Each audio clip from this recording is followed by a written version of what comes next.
Hello there and welcome. Tonight, I'd like to take you far back in time.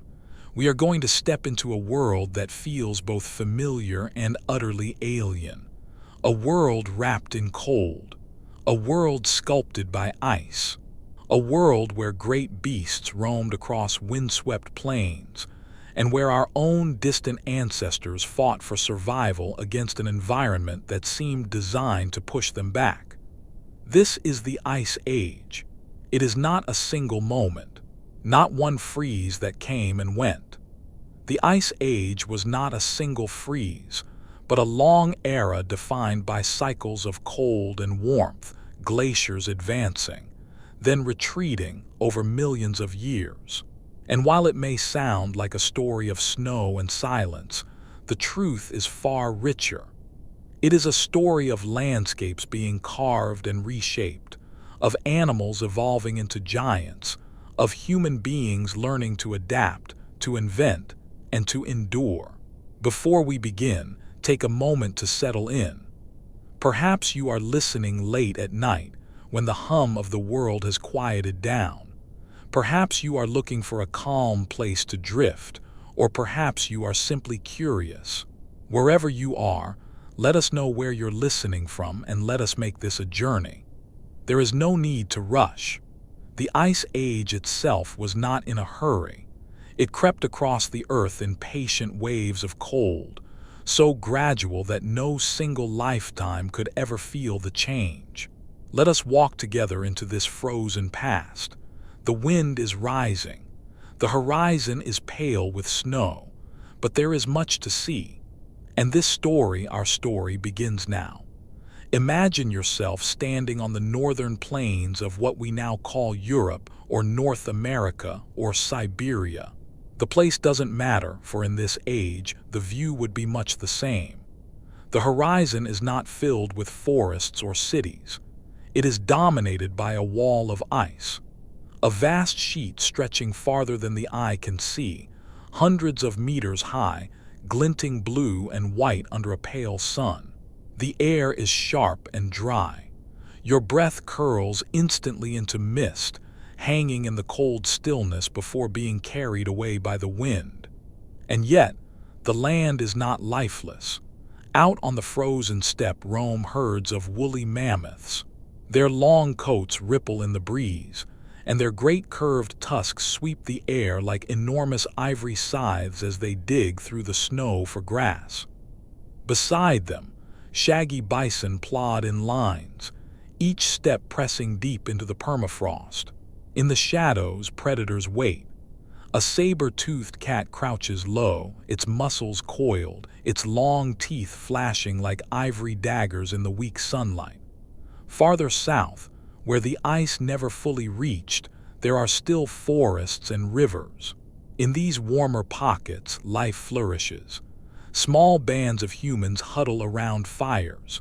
Their shelters are stitched together from hide and bone. They carve tools from flint and antler and stories from memory. They do not know they are living in what we call the Ice Age. For them, this is simply life. And this is one of the strange things about the deep past. To us, the Ice Age is an era of frozen extremes. But for those who lived it, it was simply the world. Their hunts, their migrations, their families, all of it played out against this cold and shifting backdrop. The Earth during the Ice Age was a world of contrasts. While northern continents were locked beneath glaciers, the equator was still warm enough for jungles and deserts. It was not a uniform freeze, but a patchwork of climates, knitted together by the push and pull of ice. And here lies one of the most remarkable truths. The Ice Age was not just a story of endings. It was also a story of endurance. Life adapted, life endured, and in the long run, life thrived. To understand the Ice Age, we must first understand its rhythm. The cold did not arrive all at once. It crept across the world in waves. For millions of years, Earth's climate has shifted between warm periods and cold periods, each lasting tens of thousands of years.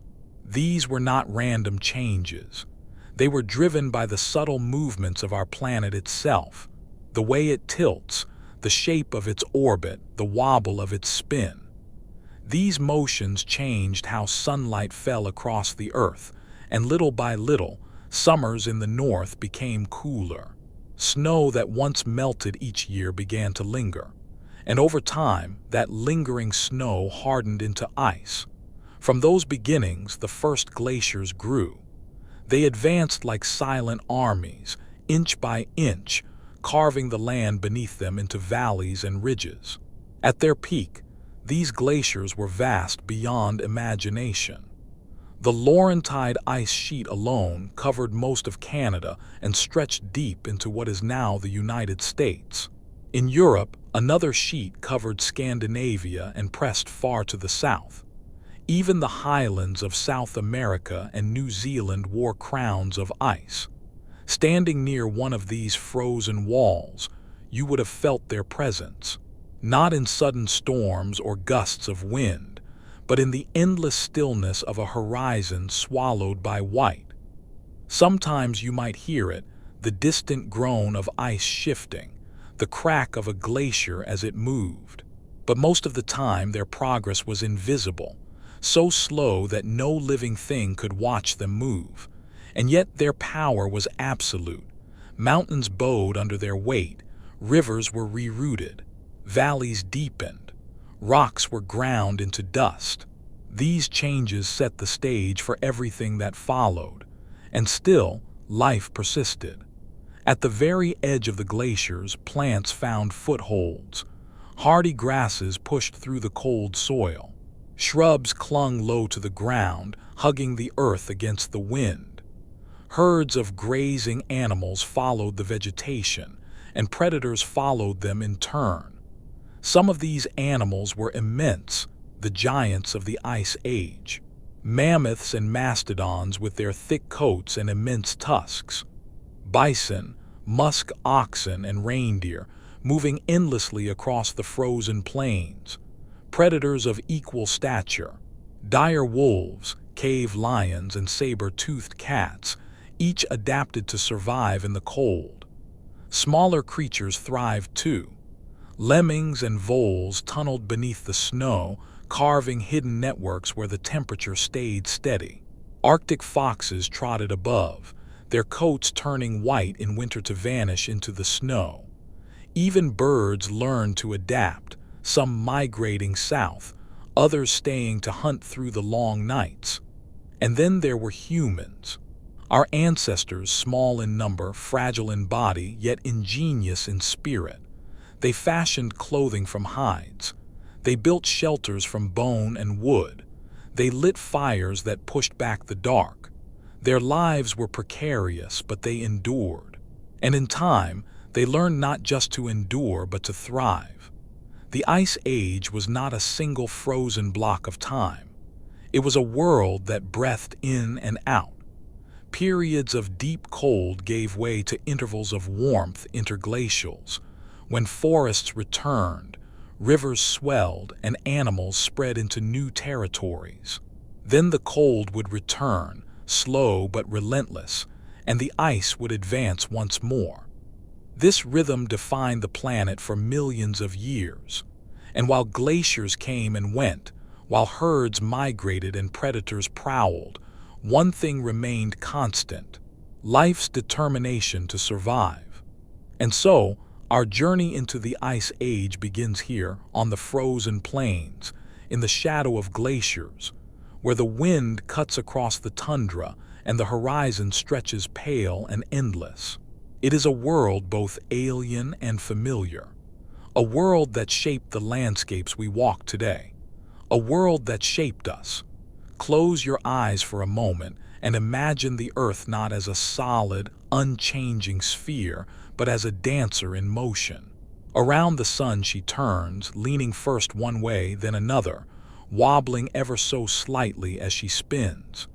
To us, these movements are invisible. They take tens of thousands of years to unfold. But to the Earth's climate, they are everything. It is these subtle movements, The tilt of our planet's axis, the shape of its orbit, the gentle wobble of its spin, that set the rhythm of the Ice Age. Scientists call them Milankovitch cycles, named after the mathematician who calculated their patterns. Alone, each of these changes seems too small to matter, but together, they reshape the balance of sunlight across the globe. And when summers in the far north become a little cooler, the snow lingers. When that snow lingers long enough, it hardens into ice. Thus begins the slow advance of the glaciers. The glaciers did not grow in silence. They had a rhythm, a pulse, almost like the breathing of the planet itself. For tens of thousands of years, the ice crept forward. Year after year, snow piled higher, pressing down into ice. Slowly, the frozen mass spread across the land. Valleys filled. Rivers were dammed. Mountains were ground into dust. Then, as the cycles shifted again, summers grew warmer. The ice paused. It melted at the edges. Forests returned, rivers swelled, and animals spread into new lands. These warmer intervals are what we call interglacials. But the warmth never lasted. Inevitably, the tilt shifted again, or the orbit stretched, or the wobble of the axis brought cooler summers to the north, and the glaciers advanced once more. This great pendulum between cold and less cold, between ice and retreat, defined the Ice Age. It was not one freeze, not one thaw, but a series of swings, each lasting tens of thousands of years. And yet, orbital shifts alone cannot explain the vast power of the Ice Age. The Earth has a way of amplifying change, of taking a small shift and turning it into something immense. When glaciers grow, they spread white across the land. That white surface reflects sunlight back into space. The planet cools further. As the air cools, the oceans draw down carbon dioxide, locking it away. With fewer greenhouse gases in the sky, the Earth cools even more. A chain reaction has begun. Ice grows, cold deepens, life adapts. The cycle works both ways. When glaciers melt, they reveal dark land and open water. These absorb more heat. The oceans release carbon dioxide back into the air, trapping more warmth. The feedback loop reverses, and the ice retreats. This is the breath of the Ice Age, the slow inhale of cold, the slow exhale of warmth, each breath lasting tens of millennia. But not every change was slow. Sometimes, the Ice Age world was shaken by sudden jolts. Vast lakes formed at the edges of glaciers, held back by walls of ice. When those icy dams broke, they released floods so immense they carved whole valleys in days. Some may have shifted the global climate for centuries. At other times, volcanic eruptions darkened the skies. Ash and sulfur dimmed the sunlight, deepening the cold for years. Even the oceans could change abruptly. Great currents shifted, carrying warmth away from the north and plunging regions into sudden freezes. To live through these jolts was to live in a world that could tilt out of balance in a generation. Herds of animals moved south, predators followed, and humans had to learn to adapt quickly or vanish. Picture the world in these cycles. One millennium, you stand on a wide, cold plain. To the north, a glacier looms like a frozen mountain range, inching ever forward. The summers are short, the grass sparse, but life endures. Mammoths and bison graze. Wolves trail their movements. Small bands of humans follow, fire in hand, fur on their backs. 10,000 years later, the ice has retreated. The plain is green. Rivers flow freely, forests rise, and animals spread into new lands. The same humans now find berries in the woods, fish in the rivers, and game in the meadows. For a time, life is easier, and then the cold returns. The glacier marches forward again. The rivers shrink, the forests die, and once more the world becomes a place of snow and dust and wind. To us, these cycles are numbers on a page. To those who lived them, they were simply the shape of existence. No one saw the glacier move. No one noticed the summers cool by half a degree. But across the span of generations, the land shifted. Valleys filled with ice. Forests vanished. New rivers were born. The Ice Age was not a single story. It was many stories layered on top of each other. A story told in the grooves of rock, in the bubbles trapped in ice, in the migrations of animals, and in the paths of our ancestors.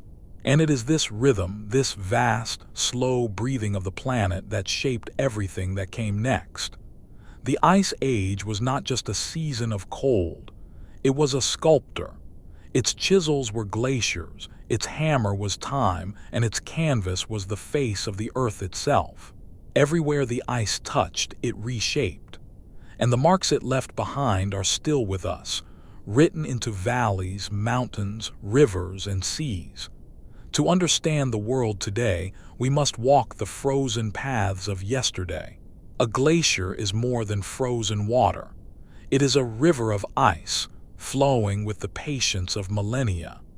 It may only move a few feet each day, yet beneath its weight, entire landscapes buckle and grind. As snow fell year after year, layers built up, pressing down on themselves until they hardened into ice. Over centuries, the sheer mass began to slide, pulled slowly but relentlessly downhill. Where it moved, it scraped the land clean. Mountains were carved into jagged peaks. Valleys were gouged deeper and wider. Even the crust of the earth bent beneath the load, sinking slightly under the weight of miles-thick ice.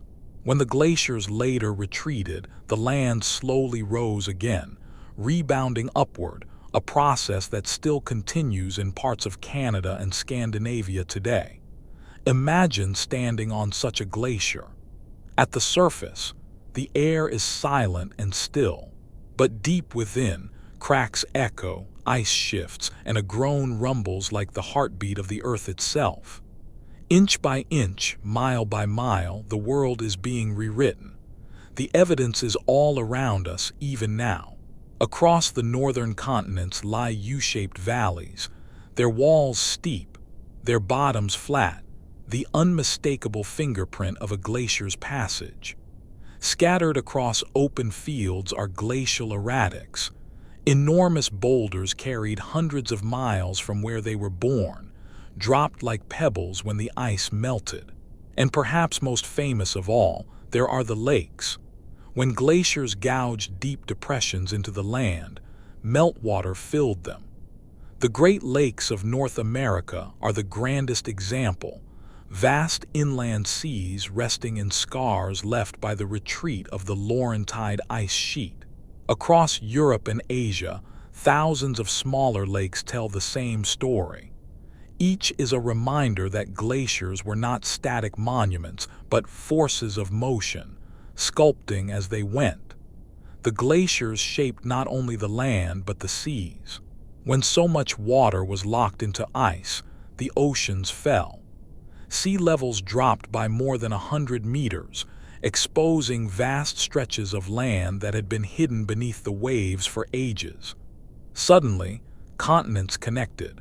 Beringia joined Asia and North America, a frozen highway of tundra where mammoths and caribou grazed, and where humans, wrapped in furs, took steps into a new world. Doggerland stretched between Britain and mainland Europe, a broad plain crisscrossed by rivers, later drowned beneath the North Sea. In the south, Sunda connected the islands of Southeast Asia, while Sahel united Australia, New Guinea, and Tasmania into one great continent. To the people and animals who walked them, these were not bridges. They were landscapes in their own right, broad, windswept plains, dotted with rivers, alive with herds and hunters. Only later, when the seas rose again, would they vanish beneath the waves. Glaciers could hold back water as well as land. At their edges, meltwater pooled into immense lakes, sometimes larger than modern seas. When the icy dams broke, the world shook. Imagine a wall of water hundreds of feet high surging across the land, valleys carved in days, forests swept away, rivers redirected forever. These floods rewrote coastlines, reshaped continents, and left scars we can still trace in the land today. Some scientists believe that such floods may even have altered the global climate, shifting weather patterns for centuries. The glaciers, slow and silent, could unleash sudden violence too. If you could unroll a map of the world during the height of the Ice Age, you might struggle to recognize it. The continents were larger, their coastlines stretched outward.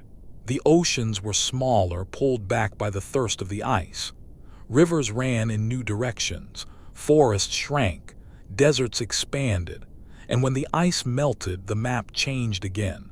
Coastlines drowned, islands reappeared, rivers swelled into new paths. The Ice Age did not only shape the present landscape, it gave us the raw materials of our lives today. Fertile soils in Europe and North America, left behind by wind-blown dust from glaciers. Rolling hills carved by the ice's retreat. Valleys now filled with rivers, lakes that still sparkle under the sun. The land we walk is the gift and the scar of the Ice Age. And when the ice finally began to fade, it left behind a masterpiece of contrasts, valleys and lakes, plains and forests, seas and mountains. Even today, when you walk along the shore of a northern lake, or stand in the shadow of a carved valley, or find a lone boulder far from its birthplace, you are seeing the fingerprints of ice. The Ice Age is not gone. It lingers in every contour of the land.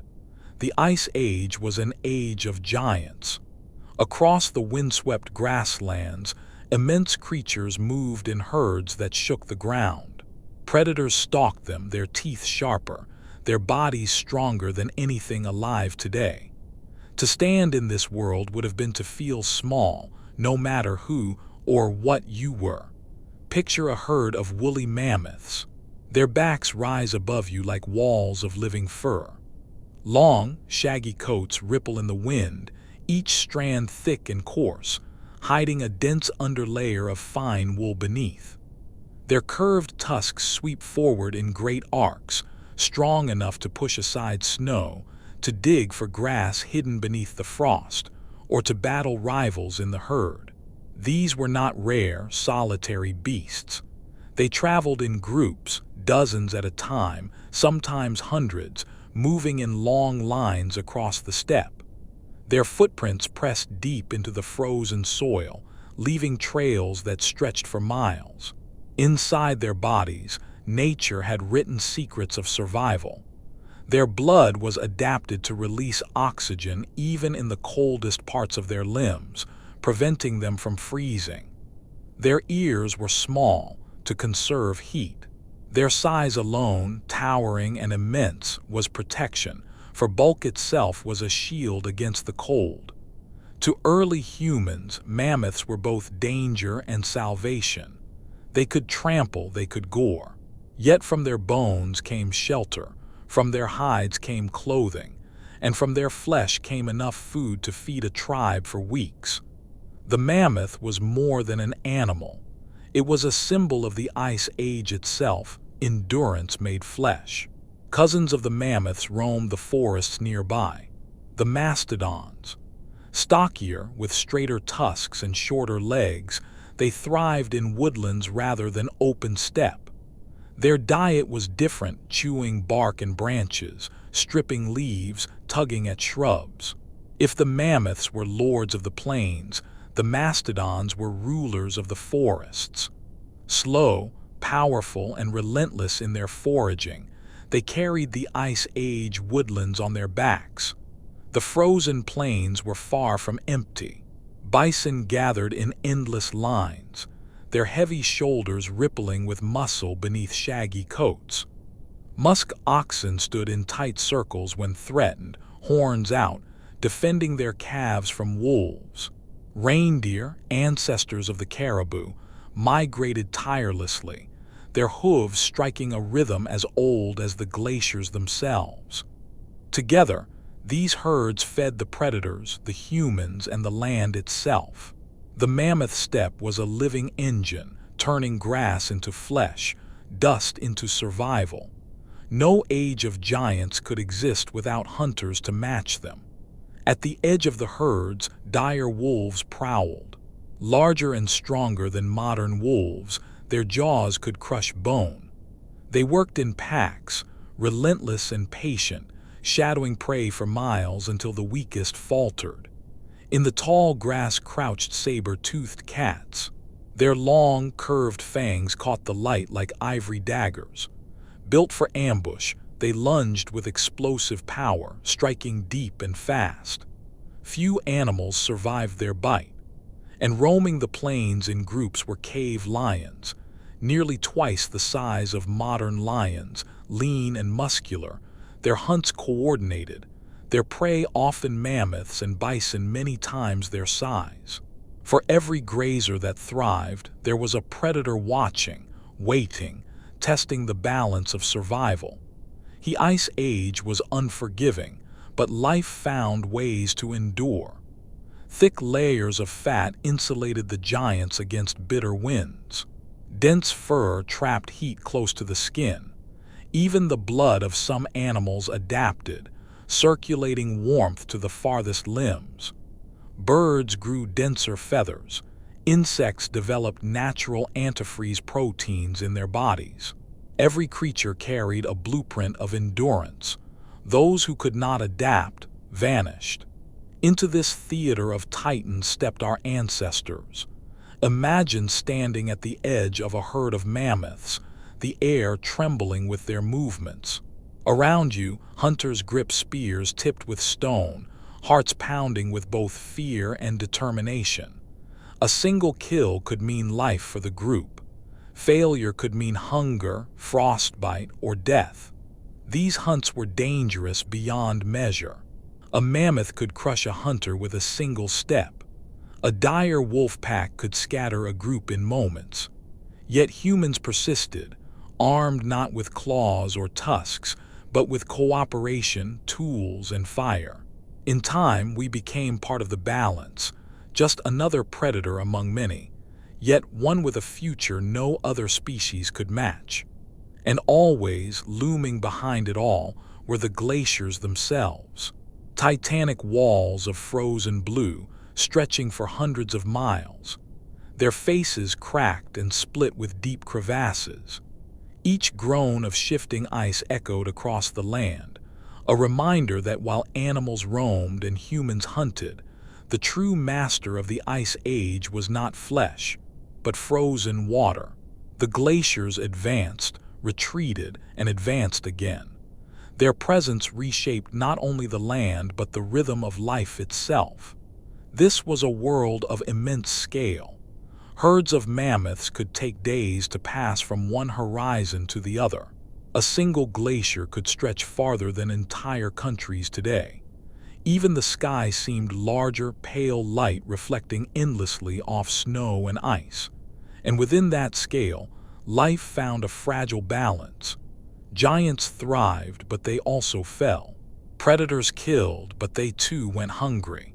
Humans endured, but only with ingenuity and cooperation. The Ice Age was not about conquering the cold. It was about living within it. To stand in that frozen world would have been overwhelming. The air sharp enough to sting, the land vast enough to humble, the creatures immense enough to dwarf any human.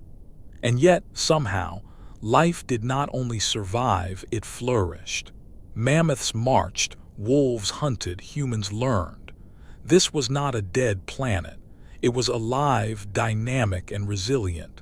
The Ice Age was not only about ice. It was about endurance. When we picture the Ice Age, It is easy to think only of the giants, the mammoths, the lions, the wolves. But beneath their heavy footsteps was another world, quieter, smaller, yet just as important. It was here, in the thin soils of the tundra, beneath the drifts of snow, that life carried on in miniature. And without this hidden world, the giants above could never have survived. Beneath the snow lay tunnels, a secret lattice of burrows carved by tiny animals whose lives depended on staying out of sight. Lemmings scurried through the frost, nibbling on roots and grasses. Voles and field mice tunneled relentlessly, creating entire networks hidden from the sky. These rodents were the base of the Ice Age food chain. Their survival made possible the survival of countless predators above, from snowy owls to Arctic foxes, from stoats to wolves. Some of these creatures never hibernated fully. They stayed active year-round, shielded by the insulation of the snowpack. To live above the surface meant risk, predators, wind, and cold that could kill in minutes. But beneath, the temperature remained stable, the air still, and the snow acted like a roof against the harsh winds. This hidden world was not silent. Scratching claws, tiny squeaks, the rustle of movement in the frost, these were the sounds of survival. Above the snow darted the Arctic fox. In summer its coat was brown, blending into the earth and grasses. But come winter it shifted to pure white, vanishing against the snow. Silent and quick, it hunted rodents that tunneled just below its feet, listening for faint movements beneath the drifts. When it found them, it leapt high and plunged nose first into the snow, breaking through to seize its prey. The fox was more than a hunter. It was an opportunist. It followed wolves to scavenge their kills, survived on berries when it could, and endured winters that would break most animals. Its adaptability was its strength, and it carried it through ages of cold. Not all birds fled the Ice Age winters. Some stayed. The snowy owl, with its wide white wings and piercing eyes, patrolled the tundra all year. It fed on the endless populations of lemmings, keeping balance in the frozen food web. Other birds migrated, tracing routes that stretched across continents. To them, the Ice Age was not only a season to endure but a rhythm to follow, returning north each summer when the land briefly bloomed with life. Even in the bleakest cold, the skies were never empty. The Ice Age may have been cold, but it was not barren.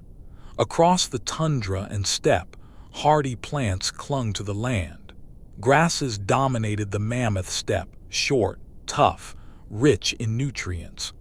They grew quickly during the brief summers, storing energy that herds of mammoths, bison, and horses depended on. Mixed among them were shrubs, sedges, and dwarf willows, trees in miniature, hugging close to the ground, their branches creeping sideways instead of reaching up. Their size was their secret. Staying low kept them safe from the scouring winds. These plants had mastered the art of patience. For most of the year, they lay dormant beneath the snow. But when the summer sun returned, even for a short season, they surged into life, flowering, spreading, seeding, before retreating again into stillness. In their cycles, they fed not only the giants, but also the smallest lives hidden beneath the snow. Even the smallest of creatures found ways to endure.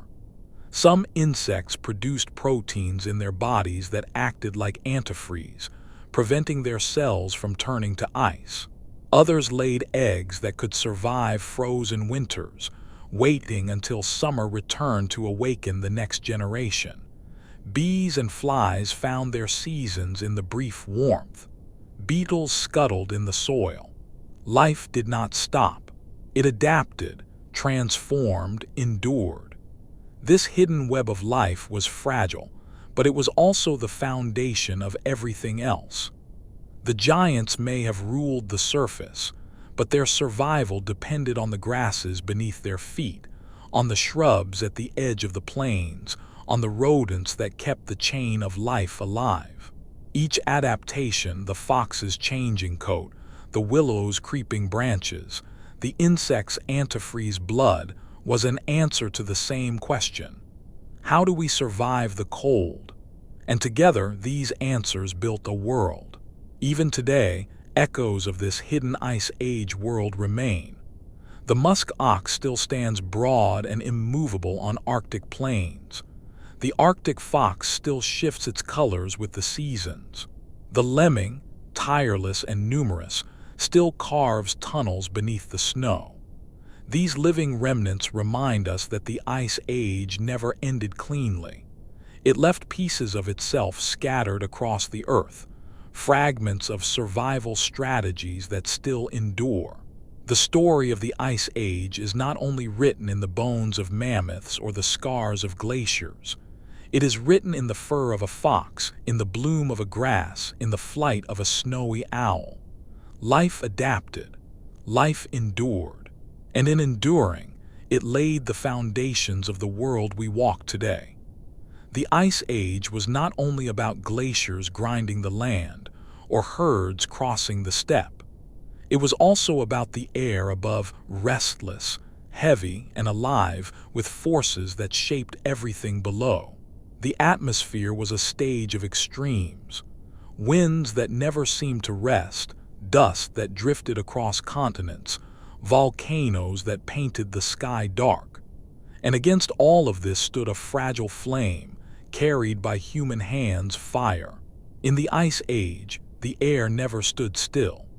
The sharp difference between the frozen north and the warmer south created constant motion.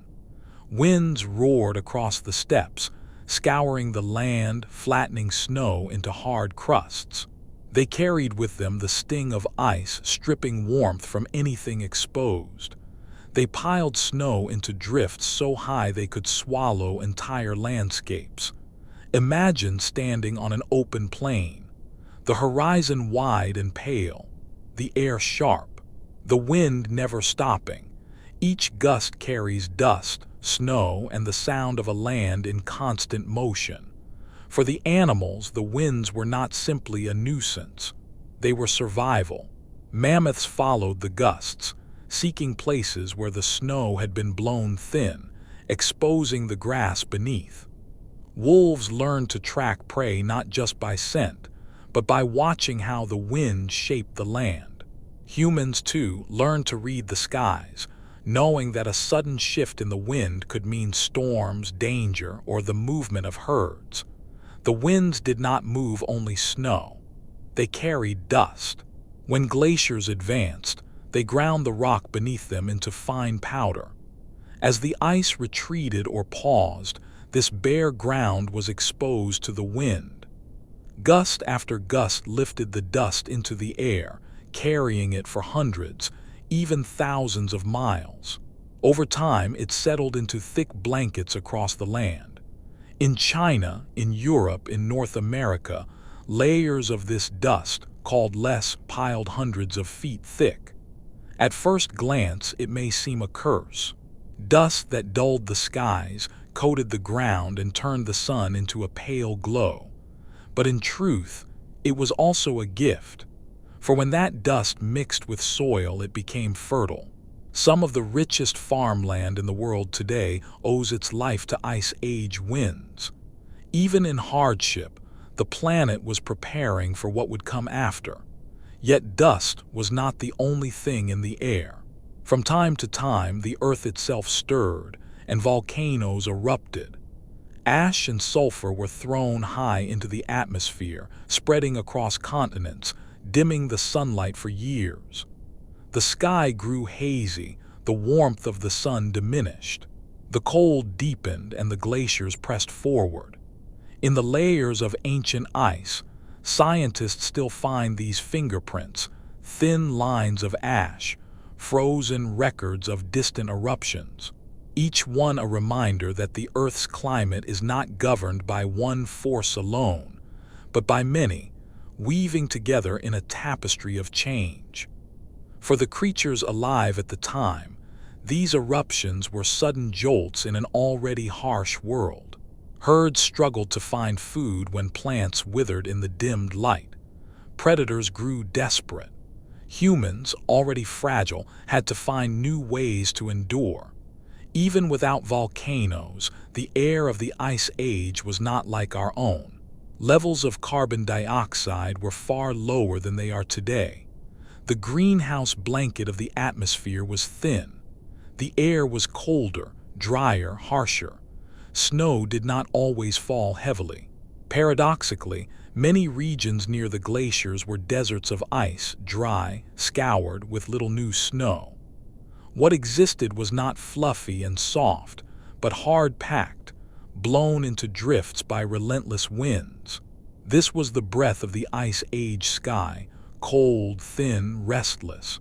And against this vast, hostile air, humans carried a spark. Fire was not just warmth, it was survival itself. A flame kept predators at bay. It turned raw meat into nourishment. It hardened wooden spear tips, making them deadly. It dried hides, stitched into clothing that kept out the wind. And in the endless dark of an Ice Age night, fire was light, a circle of safety in a sea of cold.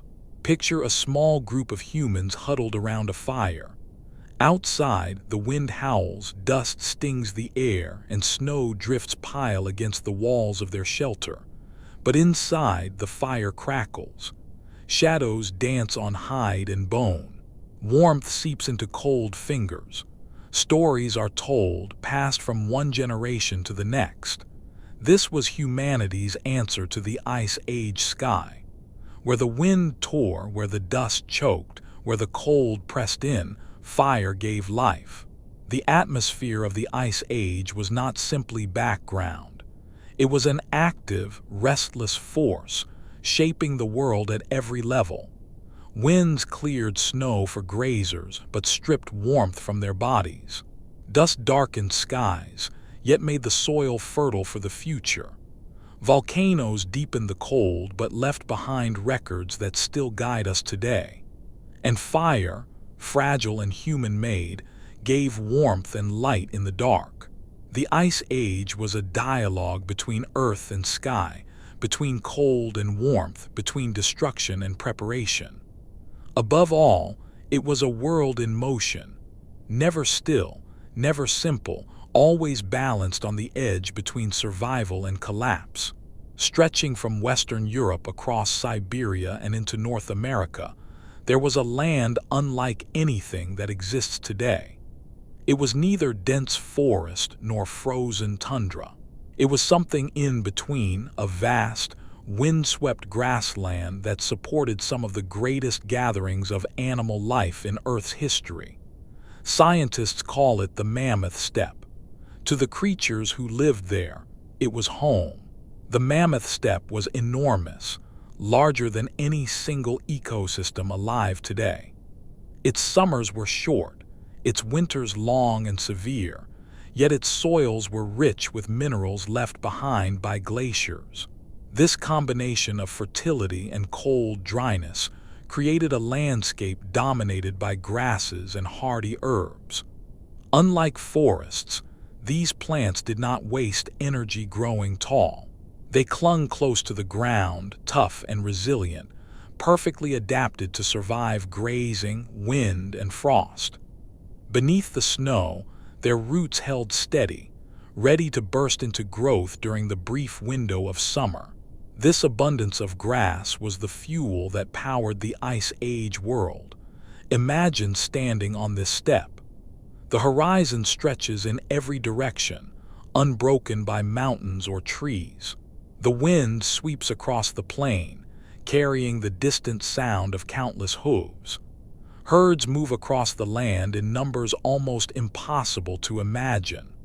Woolly mammoths, their tusks gleaming in the pale light, dig through snow to reach the grass beneath. Steppe bison march in long lines, their shaggy coats rippling. Wild horses, smaller and stockier than the ones we know today, gallop together in tight-knit herds.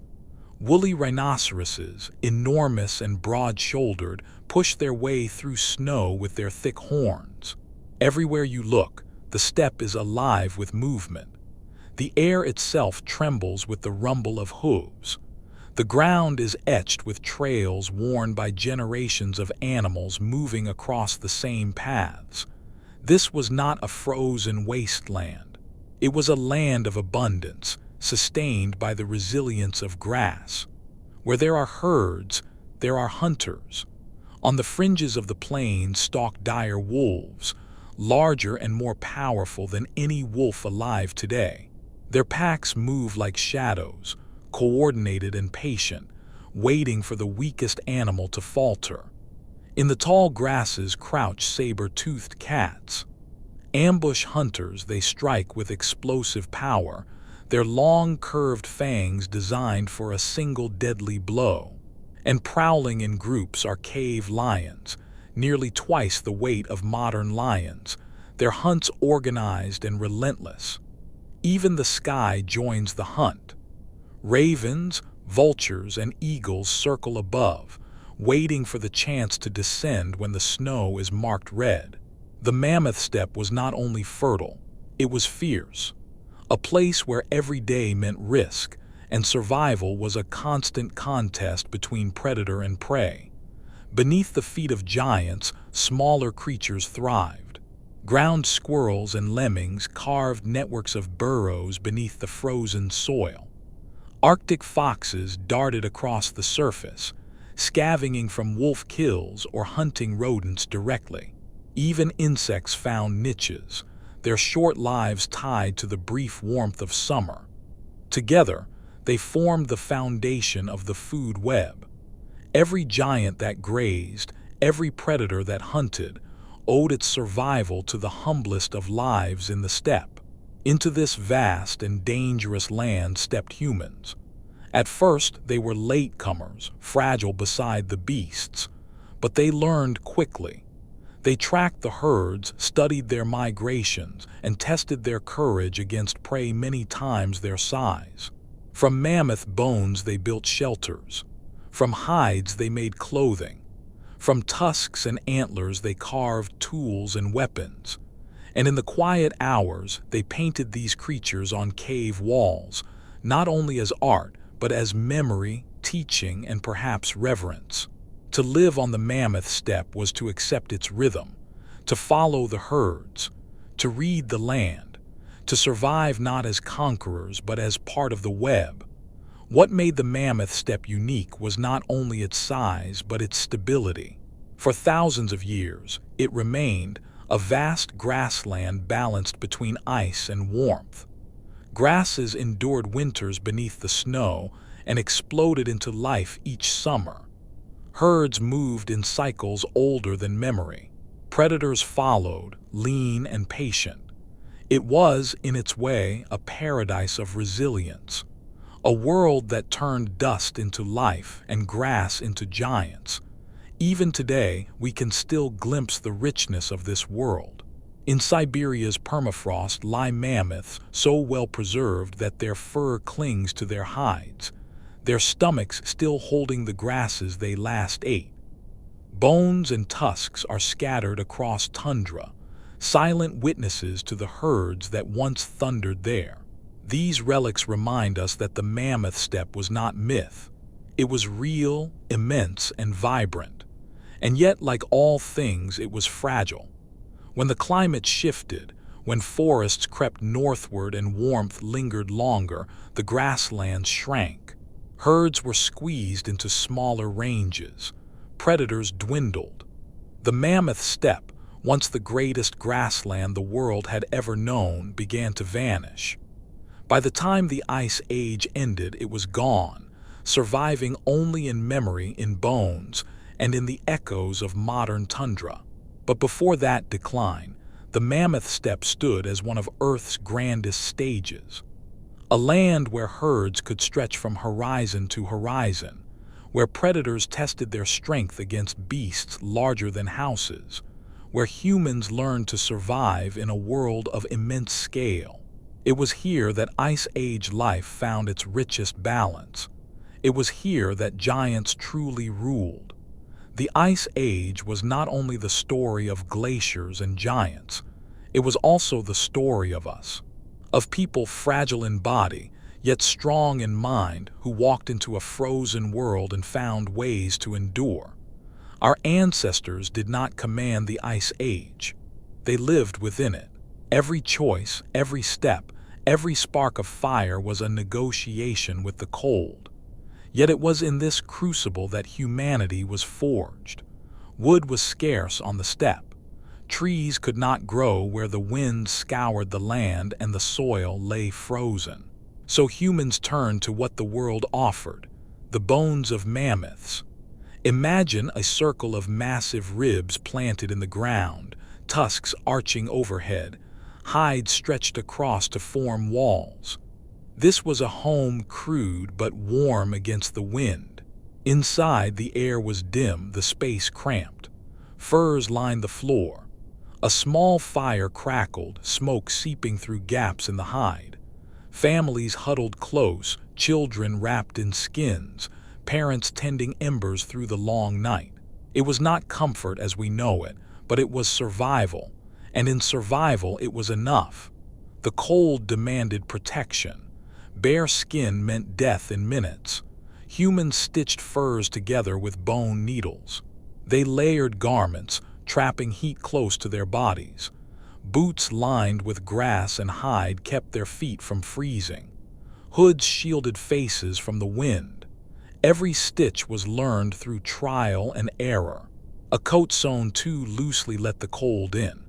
A boot without lining could mean frostbite. Over generations, knowledge grew. Clothing became as vital as food, as fire, as shelter. Wrapped in fur, humanity faced the wind and kept walking. To live in the Ice Age was to rely on tools. From flint and chert, people struck sharp flakes. At first, they were simple scrapers and cutters. Over time, they became refined blades, long and narrow, fixed to spears. Bone and antler were shaped into barbed points, hooks, and needles. These were not only weapons. They were proof of imagination, of the ability to see not just what a stone was, but what it could become. With these tools, humans could pierce mammoth hide, scrape bison leather, carve shelters, and sew clothing. Stone and bone were their allies just as fire was. Hunting in the Ice Age was not solitary. It was cooperation. Picture a band of hunters moving together across the steppe, spears in hand. They follow the tracks of a mammoth herd, watching, waiting. They test the wind, knowing one wrong move will scatter the prey or turn it against them. When the moment comes, they drive an animal toward an ambush, spears flashing, shouts echoing against the cold air. The risk is immense. A tusk or hoof could kill in an instant. But a successful kill means life. Meat to eat, hides for clothing, bones for shelter. The hunt was more than food. It was the rhythm of existence. At night, when the wind howled and snow drifted against their shelters, people gathered around firelight. In that glow, they were more than survivors. They were storytellers. They spoke of hunts and dangers. They passed down knowledge, how to track, how to stitch, how to find water beneath ice. They told myths and dreams, weaving meaning into the harshness of their world. The firelight was more than warmth. It was culture. It was memory. It was humanity taking shape. Deep within caves, away from the storms and the frost, people left their mark. On walls lit by flickering flames, they painted mammoths, bison, horses, and reindeer.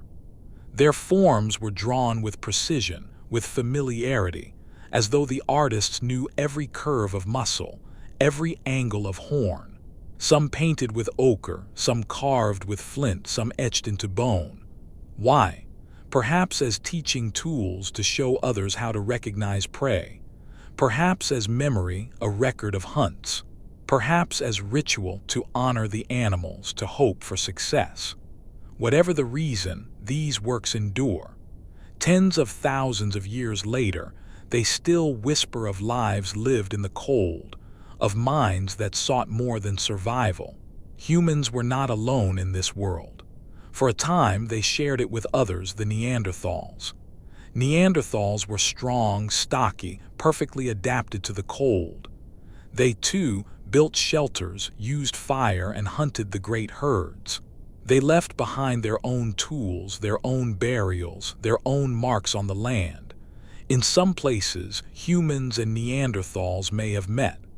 Perhaps they traded tools. Perhaps they fought. Perhaps at times they joined together. Their lives were intertwined, and traces of them still live in us today, written in our DNA. The Ice Age was not a single story of humanity, but many threads woven together, crossing and merging in the frozen landscape. Every aspect of life was shaped by the cold. A fire left untended could mean death. A poorly sewn coat could mean frostbite. A failed hunt could mean starvation. Yet from these dangers came ingenuity. Humanity learned not only to adapt, but to anticipate, to plan, to cooperate, to build. In the glow of firelight, with the wind pressing against the walls of bone and hide, humans began to shape themselves into something new. Not merely survivors, but thinkers, makers, storytellers. The Ice Age was not only a test, it was a forge. And so, from the steppe and the snow, from the danger and the dark, humanity emerged stronger. We did not conquer the Ice Age. We endured it. And in enduring, we learned the skills that would carry us forward into history. Every stone tool, every firelit story, every painted wall was a step toward the future. The Ice Age pressed us to the edge. And on that edge, we discovered what it meant to be human.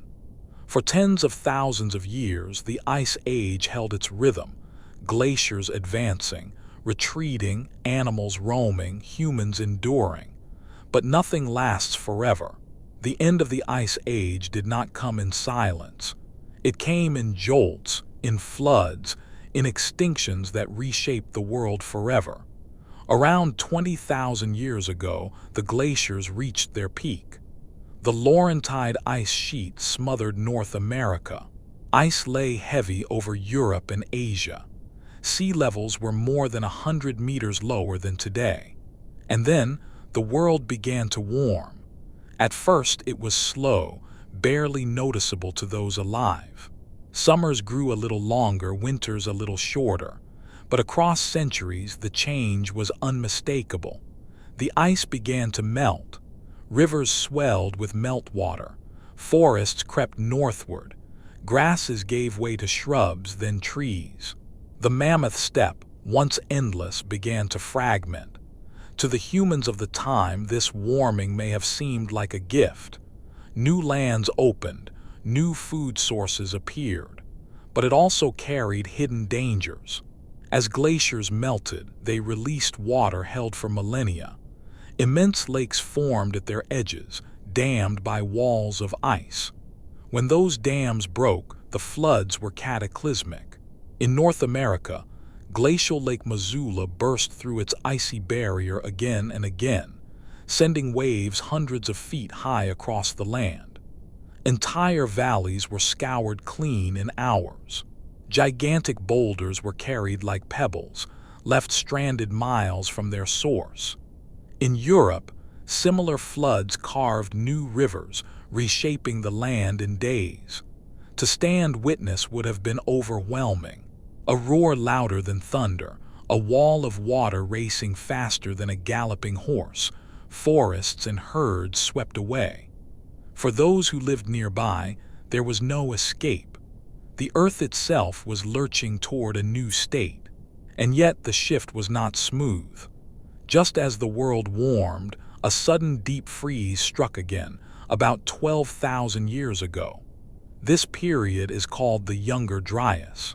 For more than 1,000 years, the climate snapped back into near-glacial cold.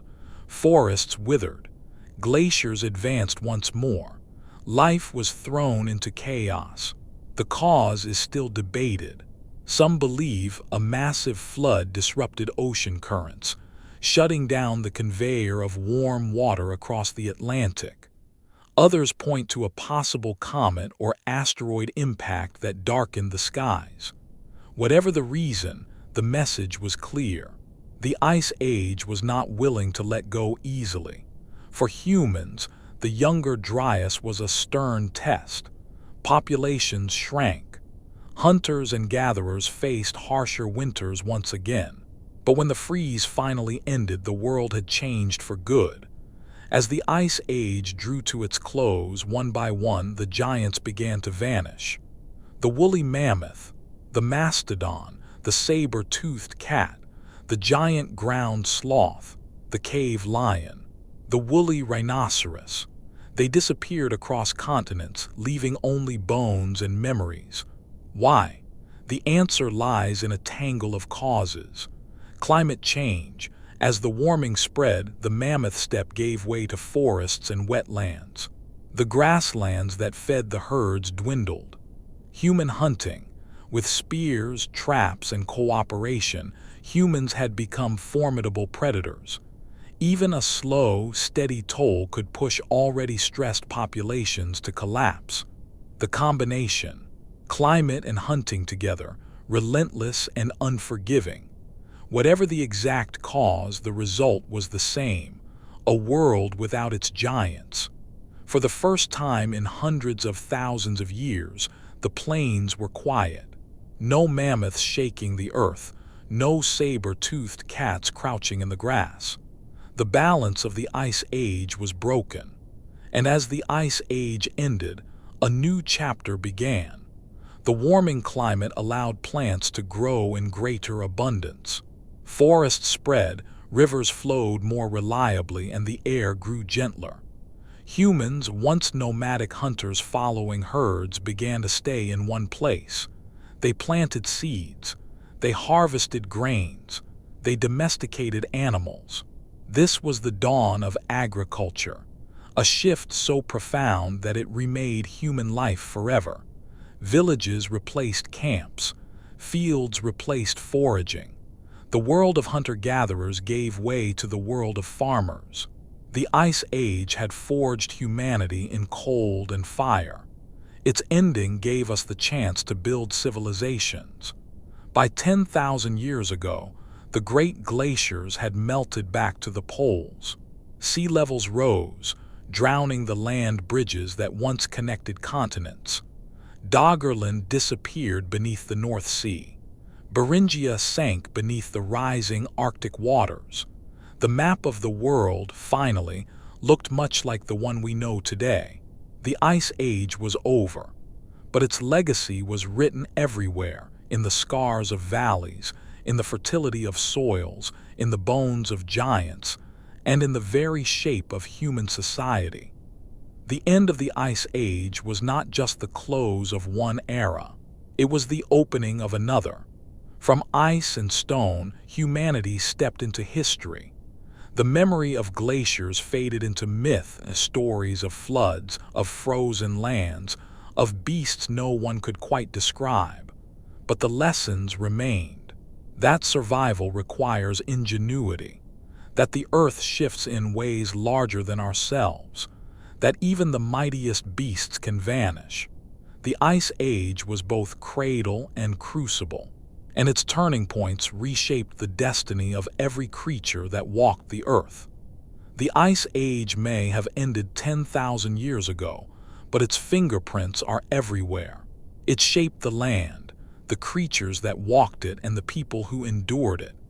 Even today, we walk across a world carved by ice. Look to the valleys of Europe, the lakes of North America, the rolling plains of Siberia. Each was sculpted by glaciers. The Great Lakes' vast inland seas are scars left by retreating ice. The fjords of Norway, steep and deep, were carved by glaciers pressing to the sea. The hills of northern Europe, the soils of China, the dust of the Midwest, all are relics of Ice Age winds and glaciers. Everywhere, the land carries the memory of frozen centuries. Though the mammoths and saber-toothed cats are gone, the Ice Age still whispers in living creatures. Reindeer and caribou still migrate across northern plains, following rhythms older than memory. Musk oxen stand in tight circles against wolves, just as they did when mammoths thundered nearby. Arctic foxes still change their coats with the seasons, white in winter, brown in summer. And in our own genes, traces of Neanderthals and Denisovans remain proof of encounters long ago, when humans shared the Ice Age world with other kinds of people. The Ice Age lives on in us. When the glaciers melted, they left more than valleys and rivers. They left stories.